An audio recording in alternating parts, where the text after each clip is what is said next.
Kıbrıs'ta sizi ev sahibi yapıyoruz. Noyan'da 50 yıllık güven.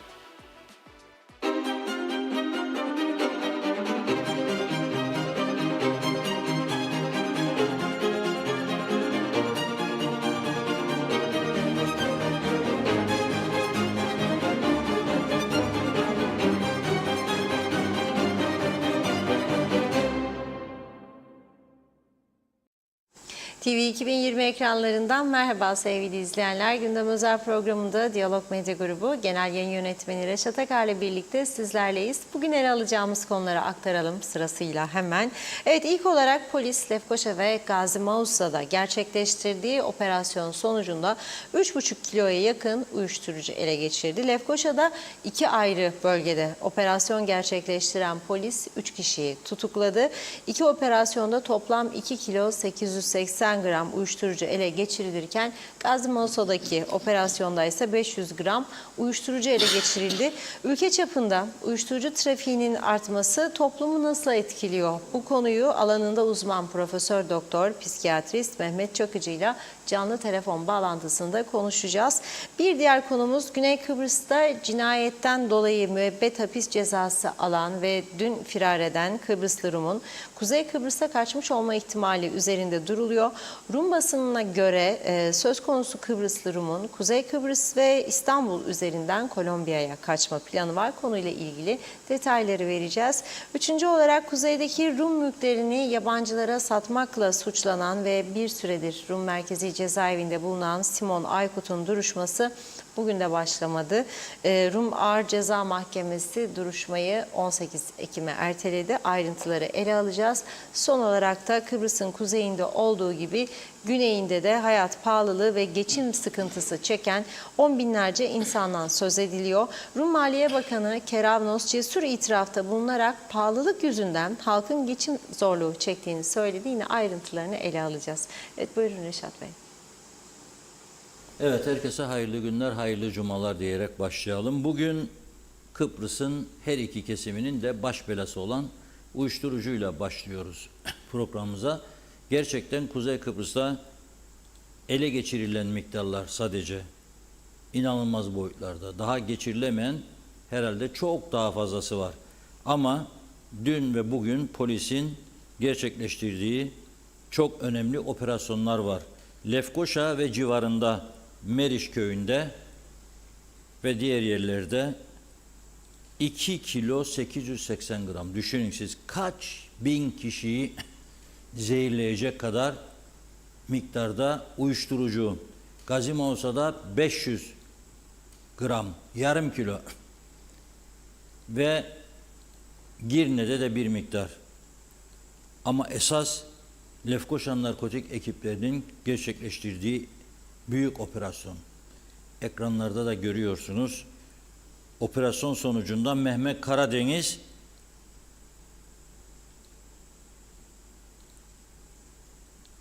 Arif Karadeniz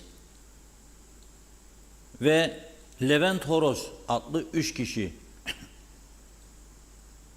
tutuklandı ve bugün mahkemeye çıkarıldı. 2 kilo 880 gram. Ne için, kime satacaklardı bunları veya kime satıyorlardı? Daha önceleri kimlere sattılar? Korkunç bir miktar Kıbrıs için. Bugün mahkemeye çıkardılar. Tabii ki dün operasyon gerçekleşmiş. Şöyle diyor, narkotik ekip Mehmet Karadeniz'in tasarrufunda uyuşturucu olduğuna dair bir ihbar aldık diyor. Meriş köyündeki evini ziyaret ettik diyor.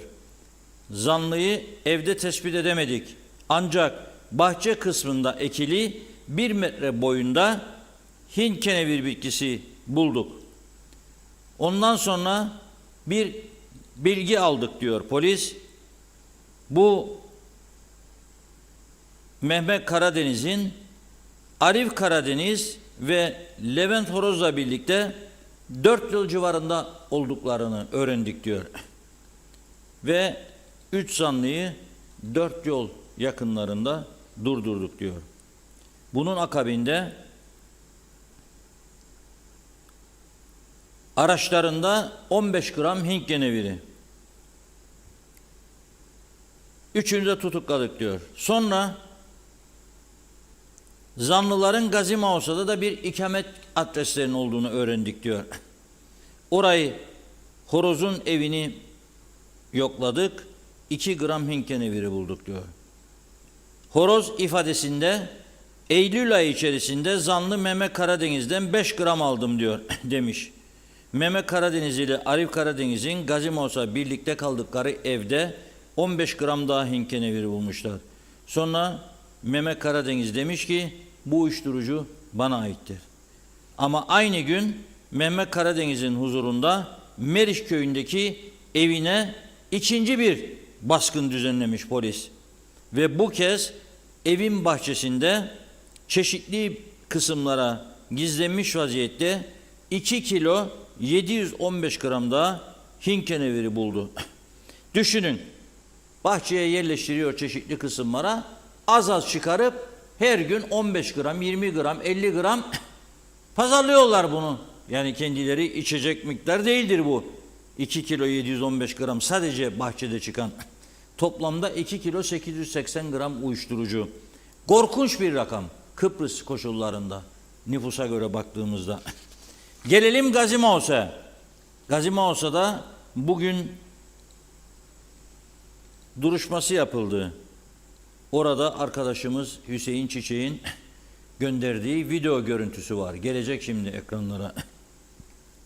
Gazi Mausa'daki narkotik ekibi adına narko güç adını verdikleri operasyon gerçekleştirmişler ve yarım kilo Hint keneviri ele geçirmişler.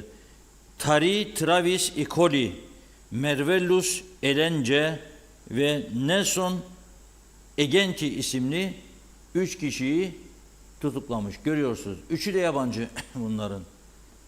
Gazi Mausa'da mahkemeye çıkarıldıkları an. Şöyle diyor. 26 Eylül'de bu da dün 15 sıralarında Tari Travis Icoli'nin Tekant bölgesinde bulunan ikametgahına baskın yaptık. Kapıyı çalarak polis diye ses verdik diyor. İkametgah içerisinde koşuşma sesleri duyduk diyor. Bunun üzerine kapıyı açmayınca bunlar, görüyorsun üçü de bunların büyük bir ihtimalle Nijeryalı, Afrikalı. Kapı açılmayınca diyor polis kapıyı kırıp içeriye girdik diyor. O esnada zanlı Tari Travis Icoli'nin balkona doğru koşarak elindeki poşeti apartmanın balkonuna doğru attığını gördük diyor. Yapılan arama sonucu ev içerisinde 50 gram Hint keneviri. Diğer zanlı Marvelus Erence'nin üzerinde 10 gram Hint keneviri. Tari Travis Icoli komşu apartmanın balkonuna attığı poşet içerisinde de 440 gram tam Hint keneviri bulundu diyor. Tabii bunları mahkeme tutukladı ama mahkeme emriyle tutukladılar. 3 gün verdiler kendilerine. Lefkoşa'da da 3 gün verdiler. Neden? Bugün cuma, cumartesi, pazartesi tekrar çıkarılacaklar demektir. 3'er gün polis hücresinde kalacaklar. Sonra mahkeme değerlendirecek. Miktar çok büyük olduğu için cezaevine gönderir.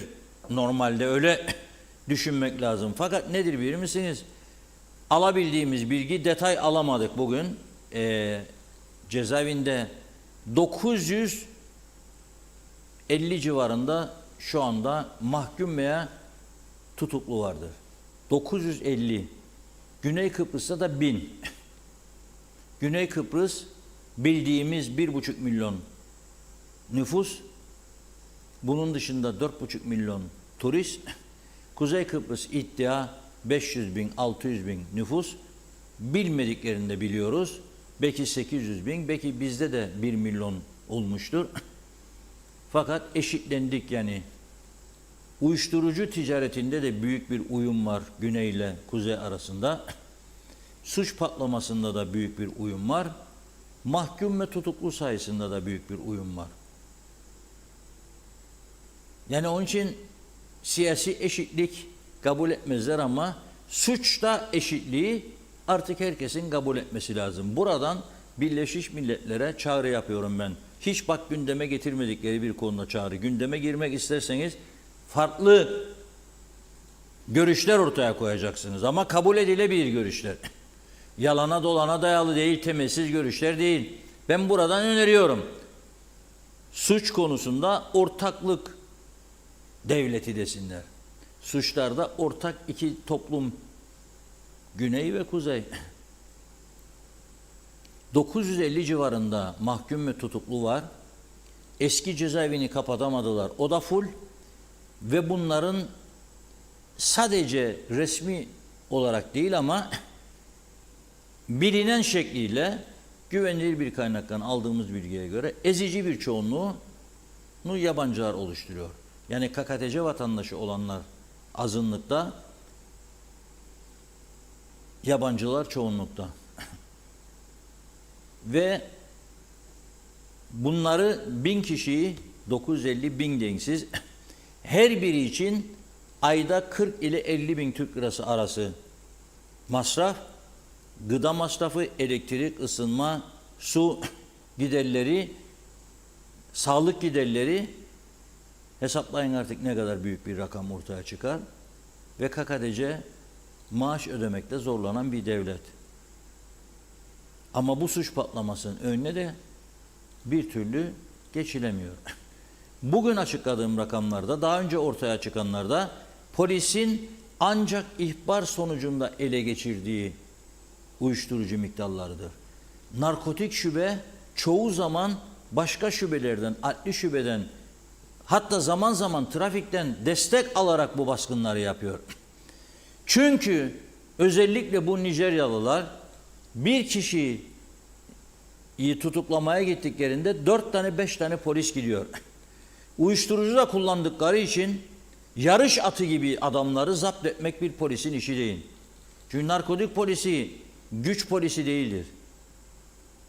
Sahasında uzman adamdır. Ve oraya 4-5 kişi gidiyorlar zapt edebilsinler diye. Şimdi bunun üzerinde çok duruyoruz biz. Neden duruyoruz? Çünkü ülke darmadan, gençlik darmadan. Yani 20 yaşında bir çocuk demek lazım buna. 20 yaşında bir çocuk eğer baba da altına buna iyi bir lüks bir araba aldıysa, sürat arabası, aklı yerinde olsa hiç 180-200 kilometre yapar mı? Aklı yerinde olsa makas yaparak insanları ve kendini ölüme zorlar mı? Zorlamaz. Bunun için çağrı yapıyoruz buradan. Güneyde olduğu gibi narko testleri başladın diye. Yani adam durduğunda uyuşturucu, alkol testi yapıyorsunuz, balonu verip üflediyorsunuz. Yüksekse tutukluyorsunuz adamı. Ceza kesiyorsunuz. Ehliyetine el koyuyorsunuz. Ama uyuşturucu alana bir şey yapamıyorsunuz çünkü test cihazınız yok. Kanını da alamazsınız çünkü KKTC'nin Forever anayasası diyormuş ki kendi gönüllü kabul ederse kan testi yapılabilir. Kimse kabul etme. Deli mi adam kan testi yapacak? Uyuşturucu aldı ortaya çıkacak ve cezaevinde alacak soluğu. Yapmaz bunu. Ve daha dün toplantı yapıldı Ulaştırma Bakanlığı'nda. Ve daha ilgili birimler Sağlık Bakanlığı, polis ve diğerleri değerlendirecekmişler olacakmış. Ondan sonra da karar verilecekmiş, ne yapılacağındanmışmış. 5 yıldır Güney Kıbrıs bunu uyguluyor. Siz neredeydiniz 5 yıldır ya? Buradan devamlı çağrı yapıyoruz. Neden bunu ihmal ediyorsunuz? Sonra bildiğimiz bu ülkenin tanınmış bir firması bir ay önce ziyaret ediyor polisi ve diyor ki biz almak istedik diyor. En azından 2 tane alalım biz size. Bir adım atılsın. 2 tane de başka bir firma, 2 tane başka. Zaten 10 taneyle başlamak istediklerini söylüyorlardı. O onları başka bir şubeye havale ediyor. O gittikleri başka şubeden ne netice aldıklarını bilmiyorum. Beni bilgilendirmediler henüz. İnşallah bilgilendirirler ilkinde olduğu gibi. Ve karar verilecek. Sağlık Bakanlığı test yapacakmış. Bu cihazlar üfleyenin nefesinden çıkan gerçekten kendinin aldığına dair mi, yoksa yanında oturan üflediyse yüzüne adamın o kullanmadığı halde uyuşturucu ondan mıymış? Yahu Bütün dünya gider Mersin'e, siz gidersiniz tersine devamlı. Burada bir niyet şüphesi uyandırıyor bende. Niyetiniz yok onun için. Yani birileri sizi zorluyor mu bu işe, onu söyleyin. Açık ve net olarak. Bakın bugün bir Rum bakanın, Maliye Bakanı'nın cesur itirafından söz edeceğim size. Ve ben arıyorum bir tane bize böyle cesur bir adam çıksın, siyasetçi. Yok. Onlar daha cesurdur siyasetçiler en azından. Gerçek nedir itiraf ediyorlar bunu. Bizde o da yok. Herkes etrafı güllük gülistanlık gösteriyor bize. Hava güneşli olduğum, bak ne güzel memleketimiz var. Bak işte şöyle, bak işte böyle. Devam et böyle. Gitsin. Nedir ya bu? Nedir bu? Ayıp denen bir şey var ya. Sabır devam ettiği sürece ben uyaracağım. Yani bu artık bir yerde harekete geçilmesi lazım. Geliyor size bir firma. Onu da söyleyeyim. Eğer sizde niyet varsa söyleyin.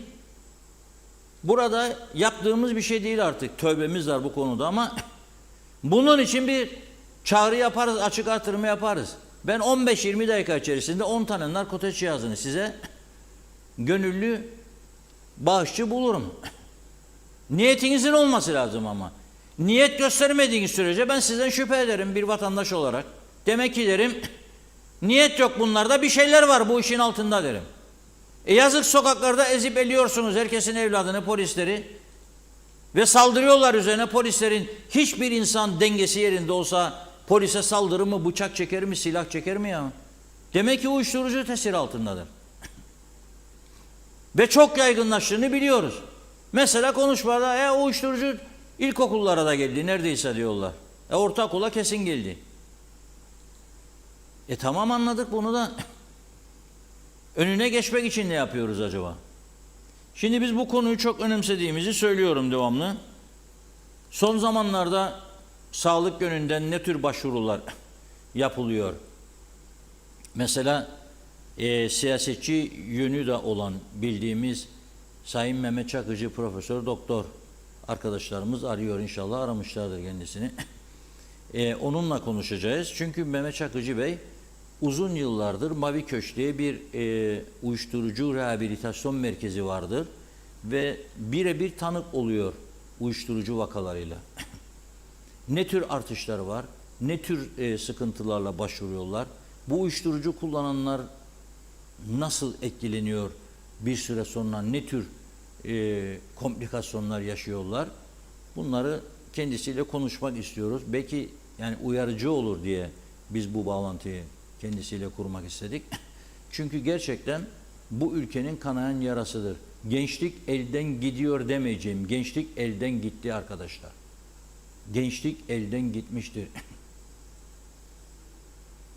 Ve çevresine bakarak ona ayak uydurmak için gençlik yanlış yollara sürüklenmektedir. Kullandığı zaman maddeyi bilinçli bir şekilde hareket etmediğinden dolayı birçok suç işlemektedir. En yakınlarını kırabilmektedir. En büyük hataları yapabilmektedir, işleyebilmektedir. Hırsızlık yapabilmektedir, cinayet yapabilmektedir. Tecavüz veya yasa dışı cinsel teşebbüslere yönelebilmektedir. Bu gerçekten son derece önemli bir konudur. Hazır mıyım Mehmet Çakıcı Bey? Mehmet Bey hattımızda. Merhaba, hoş geldiniz yayınımıza. Merhabalar, selamlar. Selamlar doktorum, nasılsınız? Çok teşekkür ediyorum. Sağ olun, sizi dinliyordum radyodan. Evet. Ben de Pembe Köşk yolculuğunda gidiyordum şu anda. Lefkoşa'daki klinikten şu anda Karşıyaka'daki Pembe Köşk'e gidiyorum. Yolda durdum, telefonumu açtım, sizinle rahat konuşayım diye. Tabii ki trafikte konuşamayız. Bu nedenle durmak zorundayız. Sizi radyodan dinliyorum. Tamam, zaten. çok sağ olun. Net Teşekkür. konuştuğunuzu bildim, duydum da zaten. Teşekkür ediyoruz. Şimdi ben Mavi Köşk dedim, demek ki pembe diye düzeltmem lazım. Pembe Köşk. Evet, Mavi Köşk de uzak değil bize. O da bu taraflarda, Çamlıbel taraflarında. O da sizin değil mi? Mavi Köşk, Karşıyaka'da. sizin Lefkoşa'daki ilk klinik Mavi Köşk değil miydi? Hayır, ilk klinik de Pembe Köşk'tü. Pembe Köşk, 2002'de. anladım. Peki 2002-2010 arasında orada Pembe Köşk ismini de oradan aldı zaten. Ondan sonra da 2019'dan sonra şimdi Karşıyaka'da klinikten hastaneleştik şu anda. evet. Şimdi 2002'den beri demek ki bu rehabilitasyon merkezi diyelim. Onunla Aynen. birebir çalışıyorsunuz, yardımcı olmaya çalışıyorsunuz. Evet. O tarihten bu tarihe nasıl bir gelişme olduğunu görüyorsunuz uyuşturucuda? Uyuşturucudan etkilenen, olumsuz yönde etkilenenlerle ilgili baktığımızda sayı size nasıl bir mesaj veriyor? Onunla başlayalım. Tabii. Şimdi şöyle söyleyeyim. Yani hem yatılı hastalar açısından hem de anket çalışmaları açısından da söyleyelim. Anket çalışmalarına baktığımızda liselerde 1996'da ilk bilimsel araştırmada %1 düzeyindeydi deneme oranları liselerde. Bunları biz tabii 15-16 yaş grubu yaklaşık 2500 lise öğrencisi arasında yapılan anket çalışmalarıdır.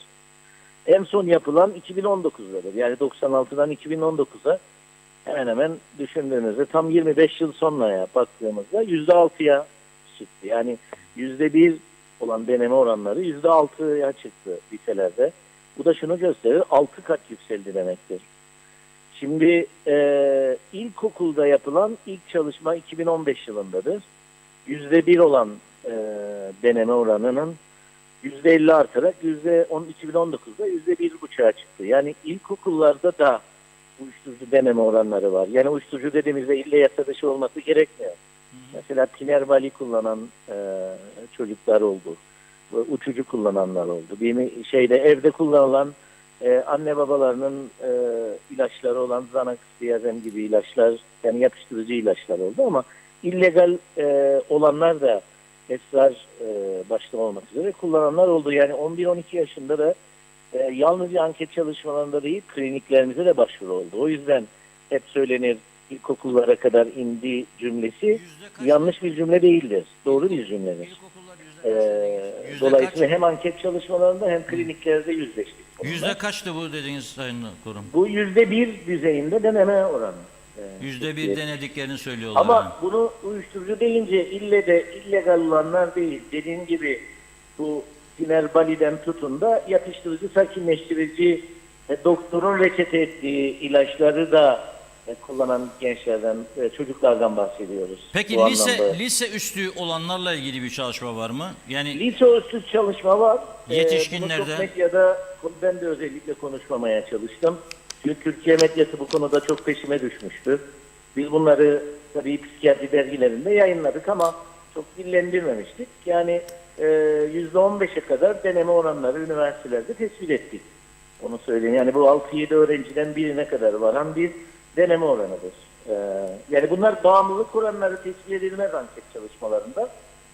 Kişinin en az bir kez deneme oranıdır. Bu. Evet, doğru. Hayat boyu bir kez deneme oranı. %15 de düşük bir oran değildir. Yani 5-6 öğrenciden biridir bu baktığımızda. Yani bu da 40 bine vurduğunuzda biz 8-10 bin öğrencinin kullandığından, denediğinden bahsedersiniz böyle ki bu da yüksek bir düzeydir. Ülke geneliyle ilgili çalışmalarımız var. İlk önce 2003'te yaptık. Sonra 2008'de tekrar ettik. Yine daha sonra 2015 ve 2019'da yaptık. Yani 4 tane büyük ülke geneli çalışma var. 1000 kişilik bir örneklemle her biri seçilen çalışmalardır bunlar. Burada da %3 olan 2003'teki oranın %9'a çıktığını görmüştük. Nedir adı? 2015'te. 2019'da da o civardaydı. %8, %9. Orada da 3 katına yönelik bir artış oldu. Şimdi siz cezaevini söylediniz biraz önce. Eskiden 300 kişilik bir, 250-300 kişilik bir cezaevinin 1/3'ini yani çoğunluğunun yani en çok suç oranı yine uyuşturucuydu yıllar önce de. Diyelim 300'ün 100'ü vardı ama bugün 900'ün ne bileyim yarısı uyuşturucudan ya da 1/3'ü uyuşturucudan bunların. Yani en çok yine kat sayılar suç oranlarında arttı. Kliniklerimizi söyleyelim. Geçmiş Pembe Köşk 5 yataklı bir yerdi.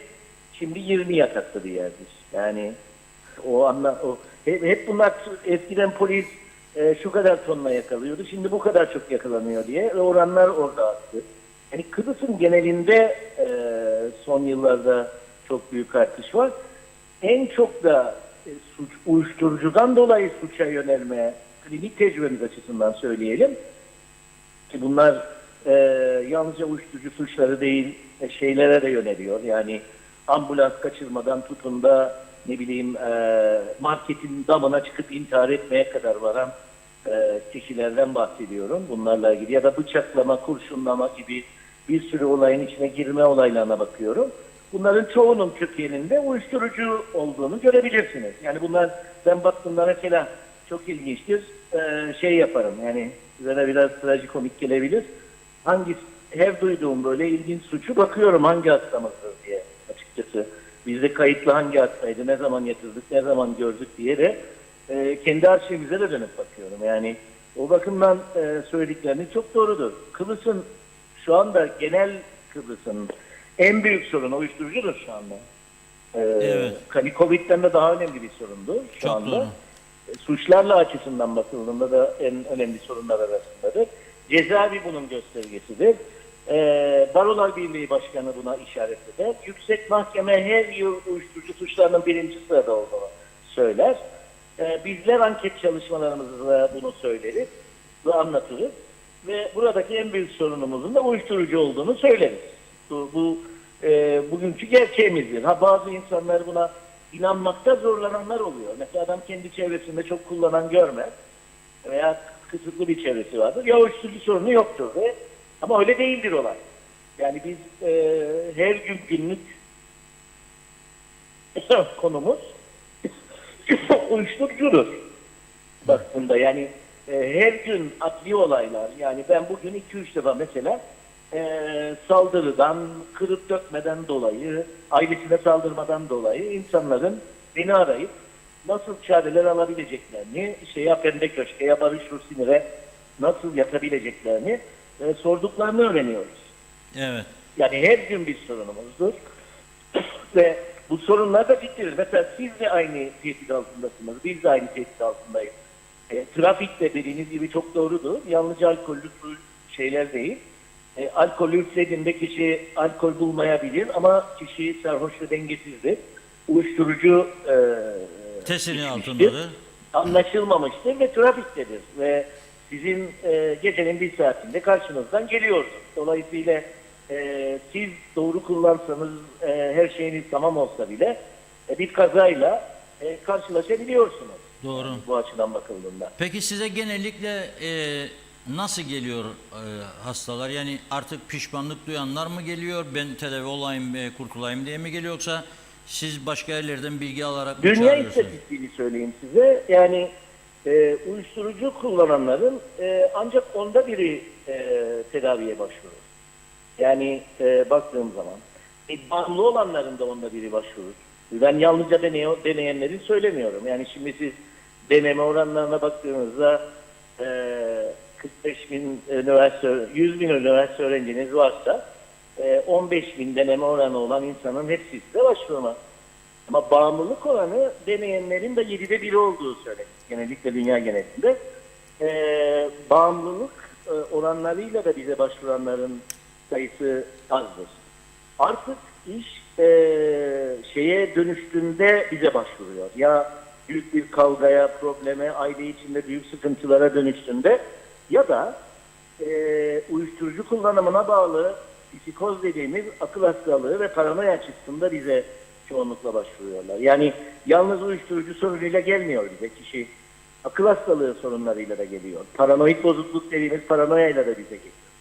Yani uyuşturucu yalnızca kendi içinde sarhoşluk, dengesizlik veya ağır bir bağımlılık anlamında değil, akıl hastalığı belirtileri de yaratıyor. Yani kişi olmayan sesler duyabiliyor, olmayan görüntüler duyabiliyor. Mesela televizyondan kendisiyle konuşulan birini görebiliyor ya da televizyondan spikerin onun hakkında konuştuğunu düşünebiliyor. Perdenin içinden insan çıktığını görebiliyor doğrusu. Dolayısıyla şey vardır, nedir adı, bir süreç açısından baktığımda yalnızca uyuşturucu sorunuyla bize gelmiyor kişi. Uyuşturucunun yarattığı dediğim gibi akıl hastalığı sorunlarıyla geliyor. Çoğu zaman da bu uyuşturucu kullananlarda bu aşırı dengesizlikler, aşırı agresif tutum, saldırganlık, etrafı kırıp dökmek ve çevreye saldırmak gibi sonuçlar daha çok şeyle ilgili doğuyor. Evet. Uyuşturucudan kaynaklı psikoz dediğimiz akıl hastalığı. Annesini babasını dövüyorlar ya. Annesini ve babasını hiç suç olmadan dövenler var. Yalnızca dövme değil, öldürme teşebbüsleri oluyor, bıçaklamalar oluyor. Ya. Yani bunların aileler utandıkları için, çekindikleri için çoğu zaman da polisten şikayetçi olmuyorlar, polise başvurmuyorlar. Dolayısıyla çok daha ileri boyutlarda yalnızca kırıp dökmeyle kalmıyor, saldırmayla kalmıyor. Çok daha tehlikeli boyutlarda olabiliyor. Peki bunlar. şunu sorayım size. Tedaviye gelen bir insan yani bağımlıdır. 2 yıl uyuşturucu Evet. kullandı. Tedavi şansı var mı bunun? Ne kadar sürede tedavi olabiliyor? Şimdi ben hastalara şunu söylüyorum. Yani herkes bununla ilgili bir yorum yapıyor ama cevabı şöyle vereyim. Bu %0 ile %100 arasında değişir. Çok kurtardığımız insanlar var. Yani gerçekten en ağır uyuşturucu bile, yıllarca kullandıkları bile bugün şu anda toplumumuz içinde kurtulan, tedavi ettiğimiz insanlar var. Ama hiç tedavi edemediklerimiz de var. Tedaviyi yarım bırakıp çıkanlar var. Tekrar dönmek isteyenler var. Ne kadar uzun süre kişi uyuşturucuda kalırsa o kadar şey oluyor. Sevgilisi oluyor, eşi oluyor. Boşanmak, bırakmak bu maddeyi çocuktan, eşten, anneden, babadan önemli hale dönüşebildiği, en iyi arkadaş olma haline dönüştüğü için de uzadıkça kişinin uyuşturucuda geçirdiği zaman tedavi süreci ihtimali azalıyor. Ama işin başında yakalanıyorsa, az yılsa, az aysa bunun içerisinde bulunması ciddi tedavilerden olabiliyor. Tedavi de çok emek ister. Yani böyle çoğunlukla ayaktan olmaz.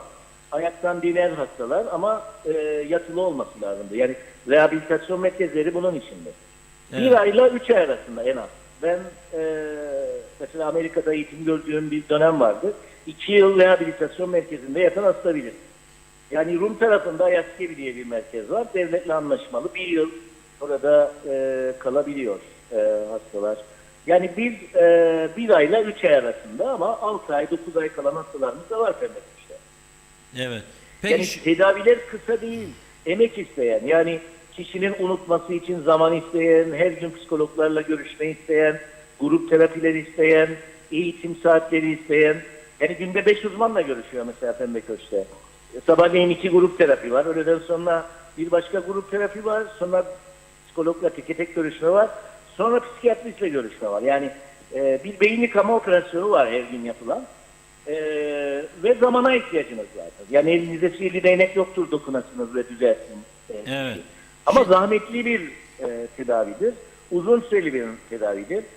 Tedavi merkezinin içinde aşırı güvenlik önlemleri vardır. Yani telefon yoktur, içeride internet yoktur. Her taraf güvenliklidir, kamerayla izlenilir, dışarıya çıkma izni yoktur falan gibi özel güvenlikli yerlerdir buralar, rehabilitasyon merkezi. Anladım. Hastalar ve hasta yakınları girerken içeriye yoklanır, yapamazsınız, dileyen herkes gelip ziyaret edemez falan gibi. Önlemler telefon vardır. görüşmeleri Önlemler. çok kısıtlıdır. Anladım.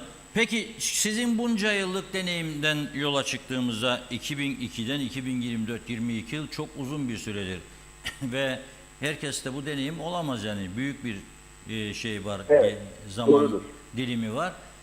Genelde bu konuştuğumuzda, sorguladığınızda uyuşturucuya başlama sebebi nedir? Mesela gençler daha çok kendini gösterecek, güçlüdür, kuvvetlidir.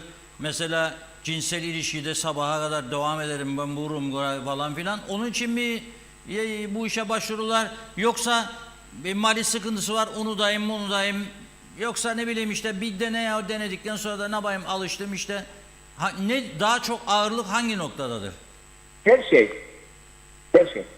Her şey neden olabilir uyuşturucuya. Yani şöyledir.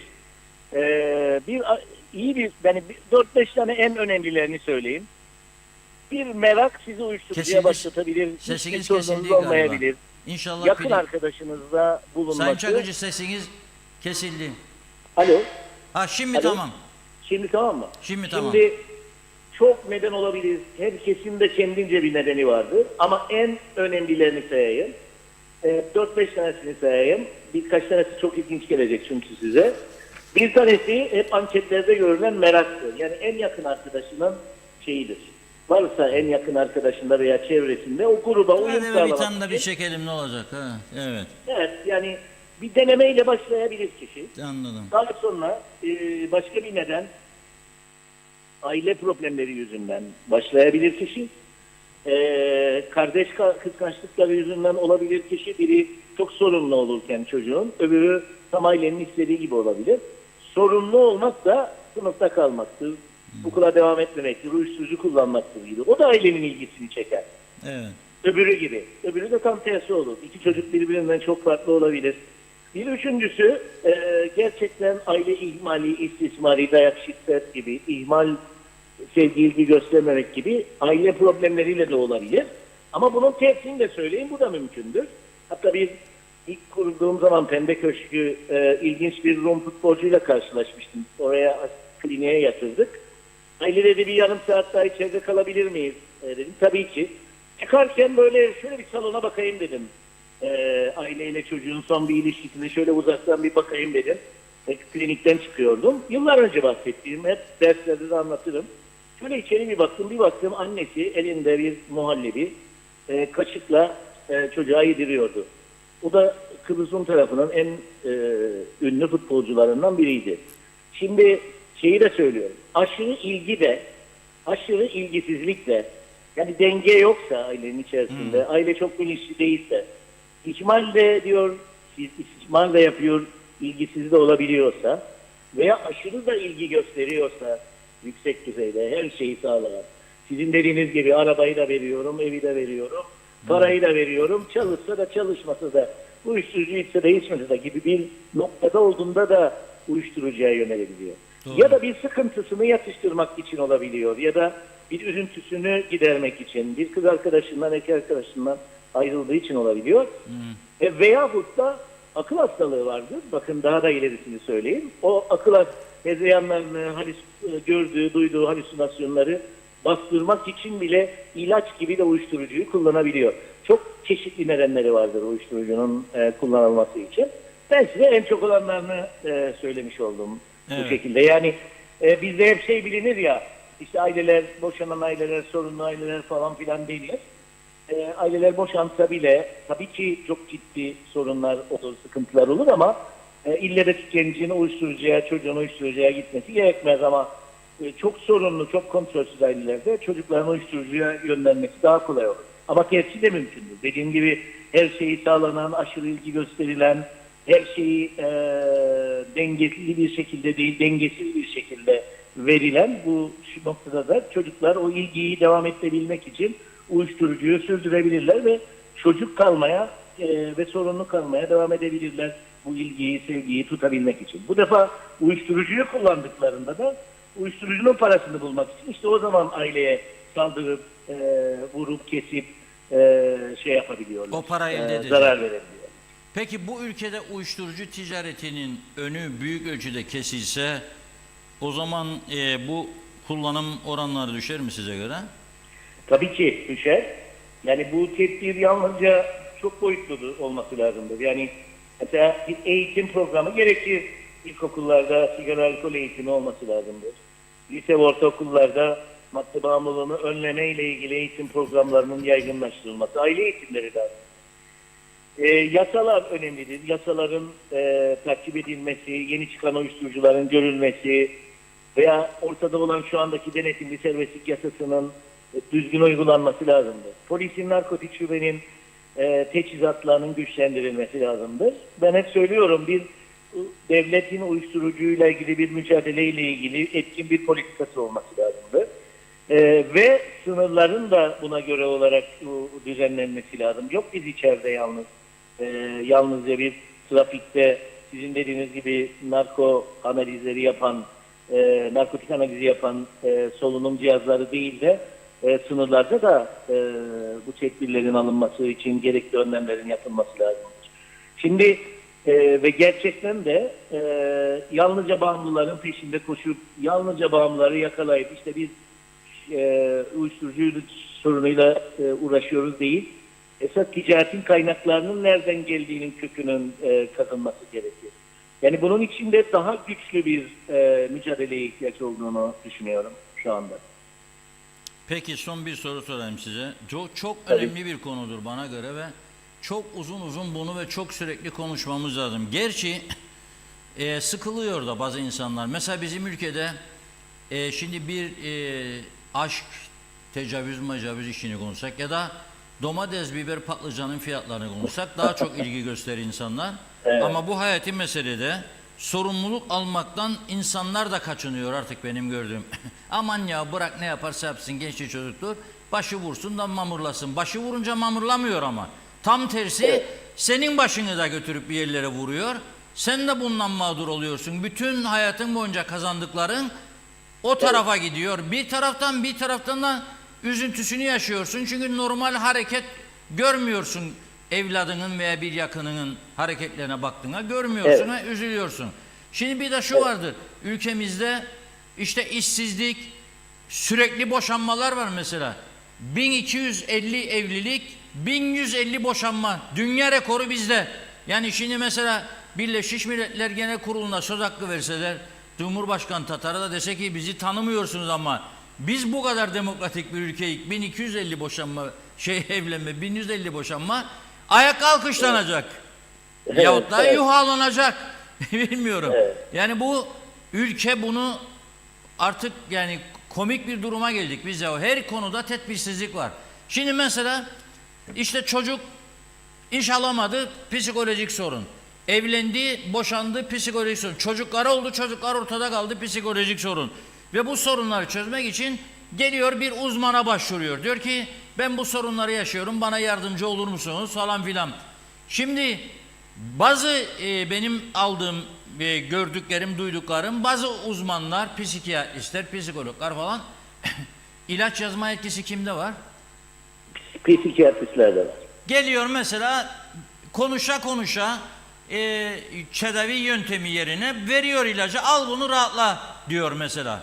Evet. Alıyor, rahatladığını düşünüyor. Bir süre ondan sonra daha ağırına geçiyor. Sonra bu defa bütün çevresiyle kavga eder duruma geliyor. Bu doğru bir yöntem midir? İki diyor mesela gidiyor.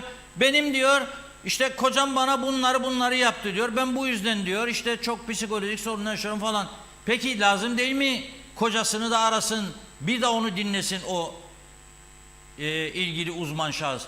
Tek tarafı dinleyerek nasıl karar verebiliyor? Mesela karşı taraf diyebilir ki yo bu işte kendine bir bahane yaratıyor bu yaptığı yanlışları örtbas etsin diye. O da kendini ortaya koyarak ve ortak bir çabayla belki tedavi edebilirler. Bu da bir yöntem değil midir? Şimdi hemen hepsine çok kısaca cevap vereyim. Bir kere doğru teşhistir önemli olan. Yani psikiyatristten psikiyatriste değişir veya psikologdan psikoloğa değişir diye bir şey yok. İkisi ayrı bir teşhis koyuyorsa bir tanesi yanlıştır bunlardan, diğeri doğru. Yani bizde hastalıklar psikososyal bir modelle çözülür. Yani hastalıkların hem biyolojik hem psikolojik hem sosyokültürel nedenleri var. Yani biyolojik nedenler mesela örneğin serotonin düştüğü için vücutta depresyona girebilirsiniz. Bunu illa biriyle konuşması gerekmez. Terapi alması gerekmez. Terapi destek olabilir o zaman. Ama ana tedavi ilaçtır. Ama başka bir sorun da bir boşanmadır, bir geçimsizliktir, bir sorundur çiftler arasında. İşte onun tedavisi psikolojiktir ana nedenlerle. İlaç ancak destek olabilir. Bir tek ilaç verip gönderirseniz de yanlış bir tedavi olur. Üçüncü nokta sosyokültürel olabilir. Ekonomik veya politik nedenler de insanları hasta yapar. Mesela Kıbrıs sosyokültürel nedenleri çok zengin olduğu için dünyadaki en yüksek depresyondur, anksiyetedir, disosyasyondur gibi, kumar bağımlılığıdır gibi, uyuşturucu gibi nedenlerle en çok dövüşen yerdir aslında. Yani biz bunları hepsinin oranlarını da bir tanesini vereyim yalnız. Dünyada depresyon oranı %3 ile %25 arasında değişir. Kıbrıs'ta %23.4'tür. Yani yolda gördüğünüz her 5-4 insandan biri hayatı boyunca depresyon geçiriyor. Ama Japonya'da 100 insandan 3'üdür yalnız. Kıbrıs'ta 100 insandan 23'üdür. Yani çok büyük farkları vardır ülkeler arasında. Onların nedenleri de sosyo-kültüreldir. O yüzden söylediğim şudur. Yani psikolojik nedenli olayların tedavisi konuşma tedavileriyle olur. Ağırlıkla ilaç destek olur. Biyolojik nedenli olaylarsa bu psikiyatrik sorun ana tedavi ilaç, psikolojik destek olur. Nedir adı? Destekleyici olur. Sorunuzu, bir diğer sorunuz şudur. Onu da çok böyle kısaca yanıtlayayım. Bir hastayla görüşürken akıl hastası değilse yakınlarıyla görüşmeyin. Çünkü mesela bir boşanma olayında eğer biyolojik bir neden yoksa ve psikolojik bir nedendir, eşini siz çağırmazsınız. Çağırırsanız yanlış anlaşılabilir. Yani mesela ararsınız eşini ve diyebilirsiniz kişiye. Ya bu adam, eşi de diyebilir size karşıdan. Bu adam, bu psikiyatrist niye benim eşimle bu kadar çok ilgileniyor konumda veya beni niye çağırıyor ki buraya? Da testleyebilir sizi. Bu yüzden eğer akıl hastası değilse, zeka gerisi değilse hasta, eğer size başvuran hastanın izniyle isterseniz bu seansa eşinizi de alın veya babanızı, annenizi alın, gelin ve konuyu bir de onlardan dinleyelim diyebilirsiniz. Ama akıl hastası olmayan birine hasta istemezse eğer yakınını çağırmanız doğru olmaz. Etik değildir, yanlıştır. Akıl hastasıysa veya zeka gerisiyse elbette yakınlarından, ailesinden, eşinden destek almanız lazım. O yüzden durumdan duruma değişebilir. Bazen yardım alabilirsiniz. Bazen yardım almanız etik sorun taşır. O yüzden onu da işte sizin tecrübeniz, bilginiz, bir psikiyatristin de psikoloğun da kötü duruma düşmemesini sağlayacak şartları onun da tecrübesiyle biliyor olması gerekir. Evet. Bazen yakınlarını çağırmak gerekir. Bazen yakınlarını çağırmak doğru olmayabilir. Onu da cevabını da böyle vermiş. Evet. Çok teşekkür ediyoruz. Sizi yoldan da alıkoyduk. Rica ederim. Vaktiniz Tamam. için.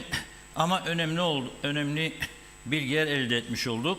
Yani düşünün siz liselerde %1'den %6'ya çıkması Efendim? Bu da çok ilginizi çekecek.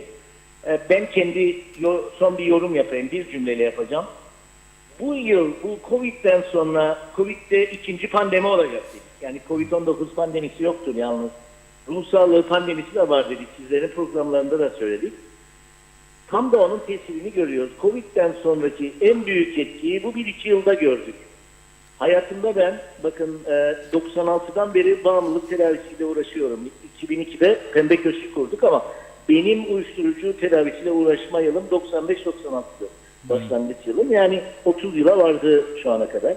Hayatımda bu kadar yoğunlukla bağımlılık ve psikiyatrik sorunla bu 1-2 yılda karşılaştığım kadar karşılaşmadım. Covid etkili oldu diyorsunuz yani. Çok etkili oldu. Covid sonrası o ruh sağlığı pandemisinin etkilerini, yani hastalanmama oranı daha yüksekken daha arttı. Hafif hastalıklar ağırlaştı. Ağırlaşanlar patlayarak geldi. O yüzden özellikle bunu söylemek istedim. Yani bu 1-2 yılda, bu son yılda gördüğüm hastayı sayısı açısından baktığımda inanılmaz derecede arttı ruh sağlığı konuları. Başta uyuşturucu bağımlılığı olmak üzere. Evet. O yüzden değil midir ki İngiltere Covid sürecinde birçok şeyi kıstı, yardımları azalttı, ne bileyim önlemler aldı. Ama bir tek şeyde kesenin ağzını açtı. Psikolojik tedavi yöntemi. Evleri ziyaret ederek uzmanlar insanlara psikolojik yönden takviyede bulundu. İşte bu da İngiltere'nin insan haklarına verdiği önemlidir diye düşünüyorum. Tabii, evet. Çok sağ olun Sayın Çakıcı. Çok sağ olun, çok teşekkür ederim. Görüşmek üzere. Hoşçakalın. Evet, mesajlar buradan Girne'ye kadar uzuyor herhalde. Başlayalım. Evet, hızlıca başlayalım. İzzet Ahmet Erol Tofçu, Şenol Tatlıcıoğlu, Mehmet Şenler, Erdal Yarkın iyi yayınlar diliyor. Serdar Cesurer Zarif İnce'de. Caner Asbaba iyi akşamlar demiş. Hüseyin Boştak Londra'dan selamlar. Fevzi Teke, Ferah Yılmazer Olkar, Numan Boğaç, Mustafa Özcan, Metin Maraşali iyi yayınlar diliyor Hüseyin Noroğlu da. Evet, Ahmet Yaşar İzmir'den selamlar. Kuzey Kıbrıs'a gelmek artık hayal oluyor. Uçak fiyatları uçmuş durumda. Bu bilet fiyatlarına dur diyecek yok mu? Ömer Meraklı Muhtar hayırlı akşamlar. Adamlar arabacıkta sanki domates, salatalık satar gibi uyuşturucu satar. Bu rahatlığı nereden bulurlar? Operasyonu gerçekleştiren polisimize bravo. Celal Harun, evet bugün 27 Eylül Dünya Turizm Günü, çok şükür bizim istikrarlı iktidarımızın da muhalefetimiz de bugüne layık olacak şekilde bol bol turistik politika gezileri yapan milletvekilleri, belediye başkanları, bürokratları var. O hususta dünyada birinciyiz. Örnek verecek olursam vatandaş isim listesini çıkarsın. Derviş Kahraman, yolsuzluklar ülkesi, her türlü rant var ama kalbimiz temiz. Mehmet Uluçaylı, bu kadar uyuşturucu trafiği Kuzey Kıbrıs'a hangi yollardan ne şekilde giriyor? Esas girişler daha sıkı kontrol yapılmalı. Rabia Özcömert kolay gelsin demiş. Mehmet Uluçaylı, hepimizin çocuklarını Allah korusun, para uğruna masum insanları zehirliyorlar. Bu da ailelerin perişan olmasına sebep oluyor. Nazime Nalban, tüm sevdiklerime selamlar. Evet. Bu olaylar bizi çok üzüyor demiş. Taciz, uyuşturucu, hırsızlık her gün arttığını duyuyoruz. Seneler önce hiç böyle olaylar ne duyardık ne görürdük. Ülkeye giren çıkanın haddi hesabı yok. Bunları bir an önce geri ülkelerine yollasınlar. Lütfen benim ülkemin üzerinden çekin ellerinizi demiş. Reşat Bey hep doğruları her gün söylüyor demiş. Teşekkürler.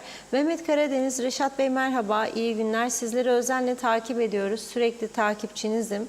Ben az önce paylaştığınız haberde aynı sahibi, aynı isimli kişiyim demiş.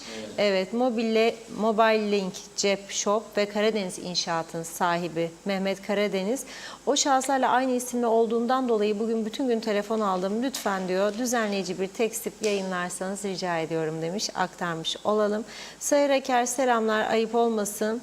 Yuh diyeceğim diyor bu başıbozuk gidişata. Polis iş görse bile kanunlar geri tepiyor. Kıbrıslar azınlıkta, haydutlar çoğunlukta. Bunca dünya devleti var. Haydutlar bula bula bizim adaya geldiler demek istemiş. Salih Muğlalı, elbet bir gün kader bize gülecek.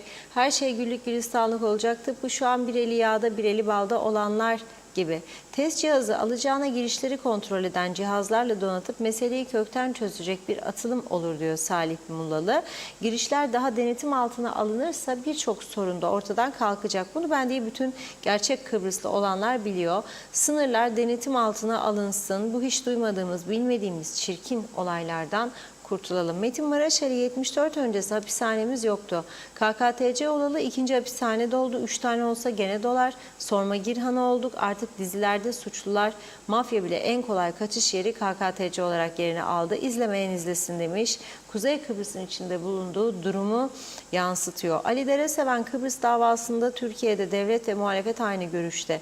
Rum tarafında tüm partiler bütün halinde birleşirken Kuzey Kıbrıs'taki muhalefet partisinin Rum'la beraber hareket etmesinin anlamını bizlere açıklasın. Selçuk Özen'le, benim anlayamadığım bu vekiller neden haftada 5 gün değil de 2 gün meclise giderler? Ayda 2 gün 2 saat mecliste toplanmayla iş mi olur? Celal Harun, araç kullanırken cep telefonuyla değil yola bakalım. Sevdiklerimizi üzmeyelim, trafik kurallarına uyalım. Unutmayın, uyulan her trafik kuralının bir nedeni, uyulmayanınsa bir bedeli vardır. İzzet Ahmet, UBP zihniyeti değil mi hala diyor. Türkiye'de ne varsa Kuzey Kıbrıs'ta da olacak dediler. Tek çare Türkiye'ymiş. Erdal Dolu, Aynur Yüzügüler, Fevzi Mehmetçioğlu, Rıza Akınsel, İsmet Sencer, Mehmet İnancı iyi yayınlar diledi. Turgay Gezen, uyuşturucu vakaları ve daha başka kriminal olayları önlemenin yolu ülkeye girişleri kontrol altına almaktan geçer diyor o da. Sanırım bu cümleyi kuranların ben dahil dilimizde tüy bitmiş. Ancak bu ülkeyi yönetme iddiasında olanlar bu çağrıları kulak arkası etmişler. Ülkeye girişleri kontrol altına alamıyorsanız bu beladan kurtulamazsınız. Belli ki birileri bu beladan kurtulmamızı istemiyor. Ben artık böyle düşünmeye başladım. Sivrisinekleri yok etmenin yolu bataklığı kurutmaktan geçer. Biz sineklerle uğraşıyor, dünyanın parasını ödüyoruz ancak bataklığı kurutmayı akıl etmiyoruz. Durumumuz ne yazık ki budur. Zeren Turalı, ye iç diyor. Ense, göbek şişir, çal, sahte diploma, düzmece reçete yaz, vurgun, soygun, kara borsa, kara para, ye kürkümü yiyebildiğin kadar ye. Devir nasıl olsa Yağma Hasan'ın böreği devri. Ha bu hesaplar kimin üstüne yazılacak acaba? Deniz bitti bitmek üzere, tekke düştü kel göründü dostlar. Ben her zaman düşünürdüm yaz tahtaya da her şeyin bir ilki sonu var. Hadi sarı çizmeli Mehmet Ağa çok nazlanma, hiddetlenme, sıkılma artık dön hesaba. Hesapta hayli kabarık mı? Kabarık demiş. Zehra Sencer Karpaz'dan sevgilerim ne diyor? Süpersiniz. Salih Mullalı uyuşturucu esas bol paradan, bir dediğini iki etmemekten kaynaklanır. Ne meraktan ne de nereden bakmaktan mı kaynaklanır? Raif Özyanık mükemmelsin Reşat Bey demiş. Anlayan inşallah vardır diyor. Mehmet İnancı uyuşturucu ülkenin kanayan yarısı. Bu konuyu ele almanız önemli dedi. Kemal Osman Ceyhanlı iyi yayınlar, iyi hafta sonları demiş. Nazime Nalbant'ta yüreğinize sağlık, kolay gelsin. Mehmet İnancı cezaevi doldu taştı Reşat Bey. Paraları yutuyor. Ali dayı her şey gönlünüzce olsun demiş. Celal Bözdemir de sizlere ve ekibinize iyi yayınlar dedi. Turgay Gezen, Nurcan Şahin Sönmezler hayırlı yayınlar diliyor. Turgay Gezen, psikiyatristlerin veya psikologların derdi insanların ruh hastası olması değil, onları tedavi adı altında alacakları paraya bakarlar demiş. Bu branşların artmasının nedeni toplumun ruh sağlığının bozulması. Bunun nedeni de başta ekonomik sorunlar olmak üzere kötü yönetimdir diyor. Mehmet İnancı Zorlu Bey meclis başkanı kalmak istiyor ama işi zor demiş.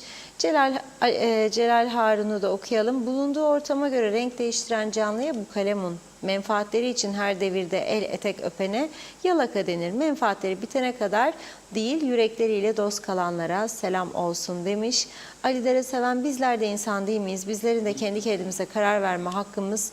Dolayısıyla iki eşit egemen devlet olma hakkımız yok mu? Bizlerin de diğer insanlar gibi eşit insanlar olduğumuzu birileri muhalefet partisine hatırlatsın dedi Ali Bey. Evet, teşekkür ediyoruz. Yine devam edeceğiz. Buyurun. Evet, bu arada isim benzerliği var, doğrudur. Mehmet Karadeniz Bey, Karadeniz İnşaat ve Cep Shop sahibi olarak isim benzerliği yüzünden gerçekten bir mağduriyet ortaya çıkmış oluyor. Tabii burada hangi Mehmet Karadeniz olduğunun detayı yok tabii polisin açıklamasında. Yok. Belki bu olay sebep olur. Polis bundan sonra yaşlarıyla birlikte açıklarsa o zaman hangi Mehmet Karadeniz olduğu ortaya çıkar. Şimdi doğrudur. Tabii programa çok izlendiği için Mehmet Bey'in telefonları çalıyor devamlı. Ne oldu? Uyuşturucudan mı yakalandın diye haklı olarak üzülüyor kendisi de. Biz burada düzeltiyoruz. Yani tutuklanan Mehmet Karadeniz'de Cep Shop ve Karadeniz İnşaat'ın bir ilgisi yoktur. Onun için boşuna Mehmet Bey'i arayıp da taciz etmesin kimse, ne oldu yakalandın, tutuklandın falan, çünkü o değildir tutuklanan, başka Mehmet Karadeniz'dir. Şimdi Kıbrıs'ın kuzey ve güneyi suçlarda ortak dedik. Adam 2011 yılında hamile olan partnerini, kadını ve onun çocuğunu öldürüyor. Kimdir bu? Kıbrıslı Rum Doros Theophanous ve Rum Merkezi Cezaevinde yatıyor. Bakın, Rumlarda cinayet işledi diye ekranda görüyorsunuz kendisini. Müebbettir hapislik. Müebbet. Bizim Yüce Meclis'e buradan selam yolluyorum. Cinayet işlerse müebbettir hapislik. Ve ne yapıyor?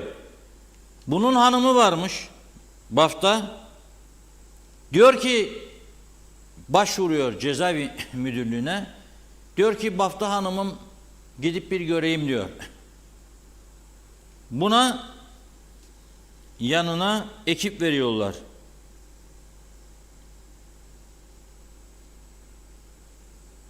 Ekip veriyorlar.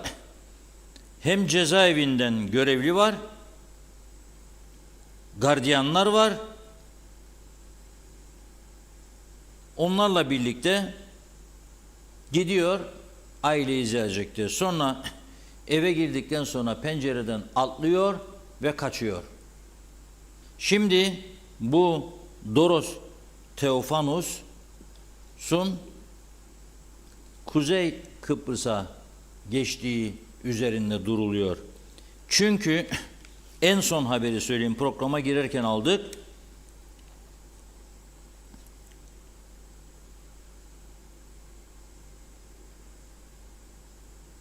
Tabancası da varmış bu adamın. Nereden bulduysa tabancayı. Evde vardı herhalde. Bu firarı diyor daha önceden planladığına dair tanıklar var diyor. Ve onlara göre diyor bazı kişilerin yardımıyla önce diyor işgal bölgesine, yani Kuzey Kıbrıs'a demek ister. Onlar öyle söyler. Ardından İstanbul üzerinden Kolombiya'ya gitmek istediğine dair plan yaptığıyla ilgili tanıklar vardı diyor. Şimdi fotoğrafları biz de ekrana getiriyoruz. Gören olursa bizim polisimizi haberdar etse. Çünkü bizim polisimiz anında tutuklayıp onu ne yapıyor? Rum tarafına iade ediyor. Bu uygulama vardır. Ben de sizlere buradan aktarmış olayım. Orada da Güney Kıbrıs'ta 1000 civarında tutuklu var. Ve bugün neredeydi gözlerimiz, dikkatlerimiz? Kuzeydeki Rum mülklerini yabancılara sattığı gerekçesiyle birkaç aydan beri Güney Kıbrıs'taki merkezi cezaevinde tutuklu bulunan Simon Aykut'un duruşmasındaydı dikkatler. Simon Aykut'un duruşması 9 Eylül'de başlanacaktı. Sonra bugüne ertelendi. 27 Eylül. 43 milyon euro kazanmış Rum mülklerinden diye bir iddia var. Ve dolayısıyla yargılanmasına başlanması bekleniyordu bugün. Fakat bugünkü duruşmada 18 Ekim'e ertelendi. Neden?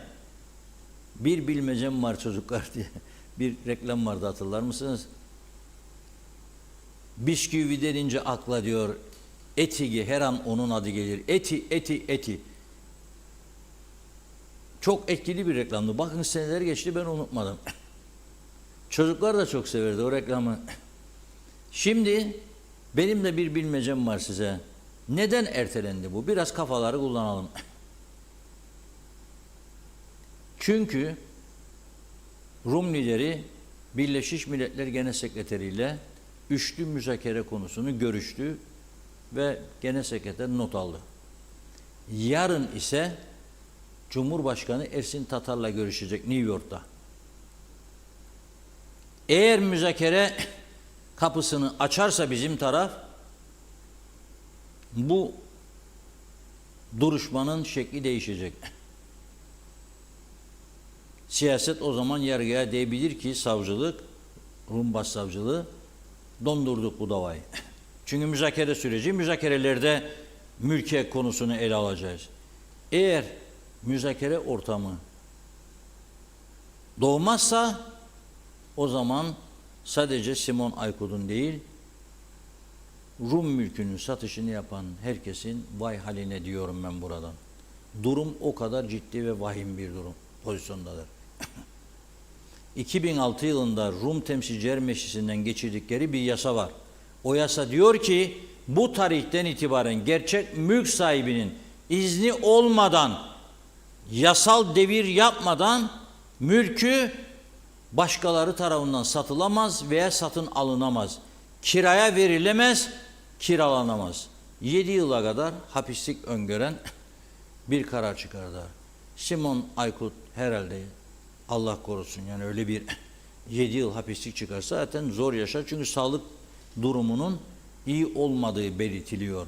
Bu arada da KKTC vatandaşı olmanın KKTC yetkilileri tarafından herhangi bir durumda savunacağınız ve korunacağınız anlamına gelmiyor. Bunu da bir kenara yazın. Hatta katlayın bu yazıyı. Koyun yastığın altına. Arada bir delilik yapacağınızda, mesela ne deliliği? Yatırım yapacaksınız. Ne bileyim ben bu ülkede işte hayat kuracaksınız. Ne bileyim bir yakınınızı gel ya Kıbrıs'ta da cennet var burada falan filan diye teşvik edeceğiniz zamanlarda yastığın altından bu yazıyı çıkarıp bir okuyunuz. Günün birinde başınız dara girerse vatandaşısınız diye bu forever tiyaresinin sizi buradaki yetkililerin savunacağı veya sahip çıkacağı veya haklarınızı koruyacağı anlamına gelmiyor kesinlikle. Çünkü savunmuyor, korumuyorlar. Çünkü korkuyorlar. Çünkü sıranın onlara gelmesi endişeleri de var. Bu kadar açık ve net söylüyorum ben. Nerede yaşadığımızı, hangi şartlarda yaşadığımızı ve bizleri kimlerin nasıl yönettiğini her zaman akılda tutmamız lazım. Bu siyaset anlayışıyla meclis açılmadan şimdi meclis başkanlığı tartışması var. Meclis başkanlığı tartışılırken işte kendi kendilerine uygulayacakları kombina yöntemleri var. O yöntemler çerçevesinde ne olacak bakalım, başka parti mi falan filan filan ve belki bir erken seçim diyorlar. Şimdi sağda solda görüştükleri arkadaşlara benden duymadın ama galiba erken seçim kapıyı çalıyor. Hiç durmayın be. Zaten başka yapılan bir şey yok.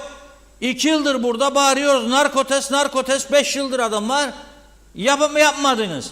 2 yıldır bağırıyoruz hastanelerde bu yok. MR için 3 ay sonra 2 ay sonra randevu veriyorlar. Adam ameliyat olacak, doktor yok, vermiyorlar. Yahu bugün aldığım bir bilgiye göre özel eğitim alan çocuklar varmış ve çalışma dairesi bunların bakımları, tedavileri konusunda ödeme yapması gerekiyor. Yapmıyorlarmış. Sebebiymiş, personel eksikliğiymiş. Gene aynı durum. Yahu eksik olsun be, sizin personel eksikliğiniz bitmiyor. Nüfusa göre dünyanın en fazla kamu çalışanı bu ülkede. Ve hala personel eksikliği her dairede. Fazla olandan aktarın, bunu olsun becerin. Turizm Bakanlığı'nın turizm yapmıyor. Patladı onun içerisi. Aktarın biraz buraya. Başka bakanlıklarda olan fazlalıklar var. Aktarın. Makamları küçüldün. O da yok, o da yok, o da yok. O da yok. Sonra insanlar mağdur oluyor. Aileler perişan. Okul parası var, özel eğitime gidiyor. Nasıl ödeyecek? Yardım etmiyorsun. Nerede sosyal devlet? Biraz önce söylediğim korona sürecinde İngiltere her yerden kıstı. Fakat psikolojik tedavi yöntemlerini harekete geçirdi. Ne kadar psikolog varsa hepsini görevlendirdi, ödedi. Ev ziyaret edildi insanlar ve onlarla konuşa o sıkıntılı sürecin atlatılmasına çalışıldı. Yoksa psikolojik travma yaşayan bir toplum o ülke için felaket demektir ya. Bizim şu anda içinde bulunduğumuz durum aslında Kıbrıs için ve sadece Kıbrıs'ın kuzeyi değil geneli için bir felaket tablosudur. Çünkü dengesiz hareketlerin nereden nereye yol açacağını kimse bilmiyor. Uyuşturucu tesiri altında güneye geçtiyse ve kapıda ona narkotes yapmadarsa, kaza anında yapıyorlar biliyorsunuz, kapıda yapmazlar. Kaza yaparsa yaparlar. O zaman ortaya çıkar. Ama kaza yaptıktan sonra da birilerine zarar verdikten sonra tabii iş işten geçer. Yalnız neye faydası vardır narkotestin? Eğer ağır ceza görürse kaza yaptıktan sonra caydırıcı olur. Derler ki polis durdurur ve ceza keser. Veyahut da normal denetimlerde, rutin denetim yapar polisler değil mi? Bizim polis her gün yapıyor bu ara. Dün akşam gene yaptı. Suç patlaması var. Her 4 veya 5 araç sürücüsünden biri rapor ediliyor. Tahsilat da yapılmadığı için kimin umurunda? Ertesi günü onların nöbetçi trafik mahkemesi olmadığı için çıkarsınlar. Kimse umursamıyor. Cezalar artırıldığı halde yetersiz. Yani adam gösterdim size, drift yapardı Girne'nin en merkezi caddesinde.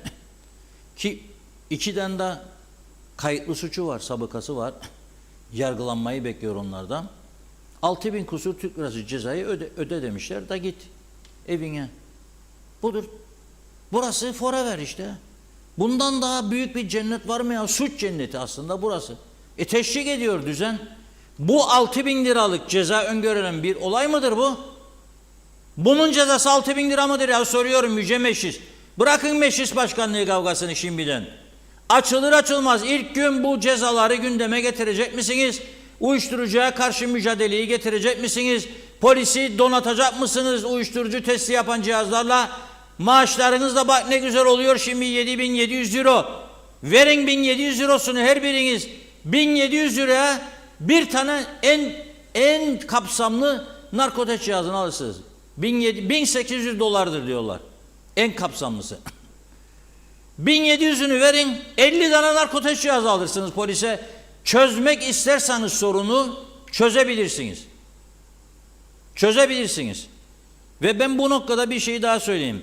Bu vergi listelerini yayınlıyoruz ya, bazılarına göre Avrupa kültürü falan da yasaktır. Yahu Cumhuriyet Meclisi'nde, bu yüce meclis dediğimiz çatıda, bu Diyanerlos fabrikasının içerisinde dönemin başbakanı ve Cumhurbaşkanı Derviş Eroğlu'nun banka hesapları en küçük ayrıntısına kadar okundu mu okunmadı mı? Bunu bilmeyen var mıdır?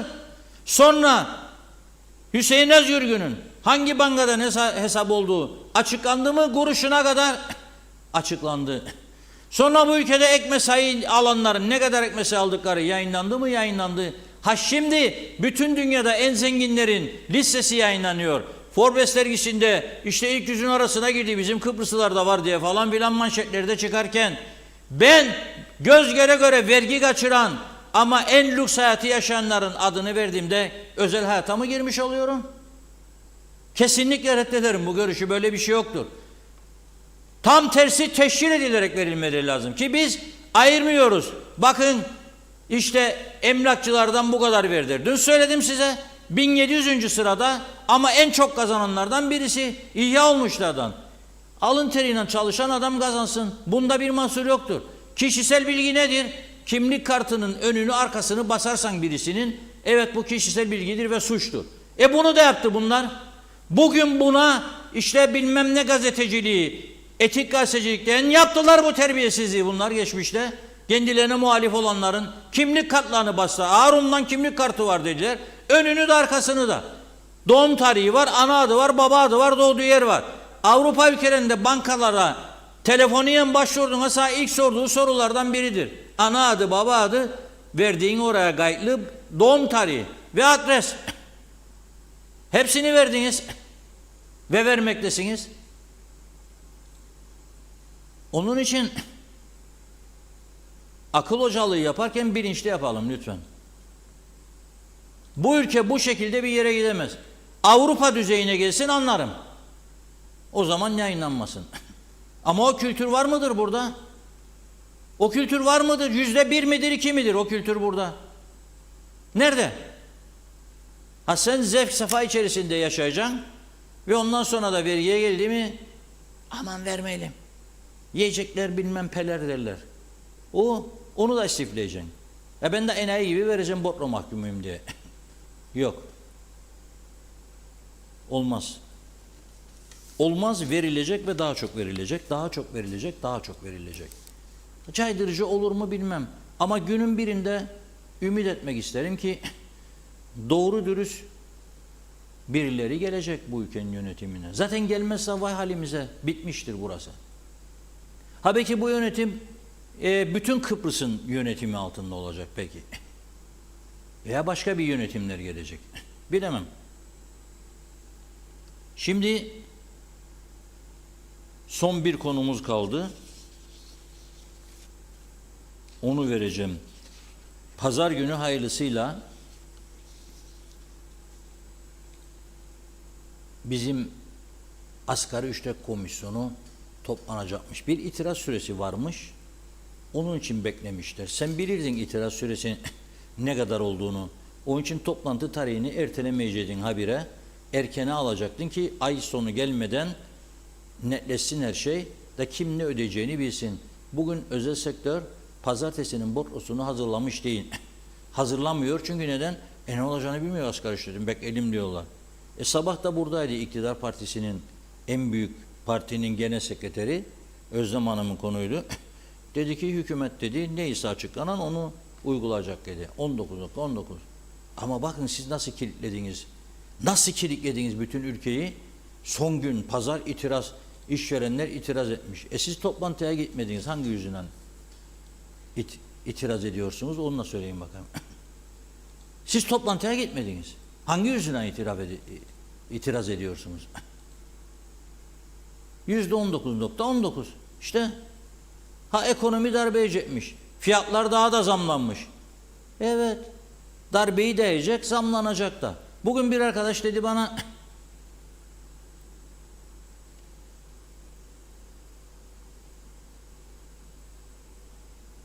Ocak ayında artık böyle hesaplamalar olmayacak yıl sonu itibariyle. Durduracaklar bunu falan filan dedi. Ben dedim ki yok, daha beter olacak dedim. Neden dedi. Havada dedim seçim kokusu var. Seçime gidecek adam kısar mı? Kısar. Kısmaz.